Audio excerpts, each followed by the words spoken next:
আসসালামু আলাইকুম বন্ধুরা, আপনারা কেমন আছেন? আমি আলহামদুলিল্লাহ। আমি এখানে পোমা মাছ ভুনা করার জন্য পেঁয়াজটা তেলের উপর ভাজি করে নিয়েছি। এখন আমি হলুদ দিলাম 1 চামচ, মরিচ দিলাম 1 চামচ, লবণ দিলাম 1 চামচ।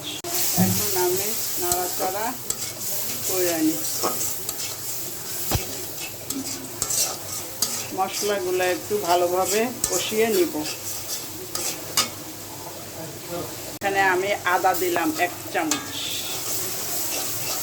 এখন আমি মাছগুলো দিয়ে দেব। মাছগুলো আমি তেলের উপর ভাজি করে নিলাম। পোমা মাছ অনেক নরম মাছ, যার জন্য একটু তেলের উপর ভাজি করে এখন ভুনা করতেছি। মাছগুলো এখন দিয়ে দেব। মশলাটা আমার কষানো হয়ে গেছে।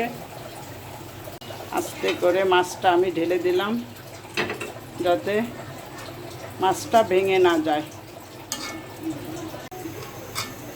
এখন আমি পানি দিয়ে দিলাম, ঢেকে দিব মাছটা। রসুন দিয়ে দিলাম, রসুনটা একটু বাটা দিয়ে দিলাম। আবারও ঢেকে দিলাম। হয়ে গেছে আমার মাছটা। এখন আমি উঠাবো। চারিদিকে একটু ঘুরিয়ে দিচ্ছি। এখন চুলাটা অফ করে দিলাম। আমার মাছটা রান্না করা হয়ে গেছে। বন্ধুরা দেখেন কত সুন্দর হয়েছে। সবাই লাইক করবেন, কমেন্ট করবেন, সাবস্ক্রাইব করবেন, বেল বাটনটা অন করে রাখবেন, যাতে আমার ভিডিওগুলো আপনারা সবসময় দেখতে পান। সবার জন্য ভালোবাসা অবিরাম। সবাই ভালো থাকেন বন্ধুরা। খোদা হাফেজ।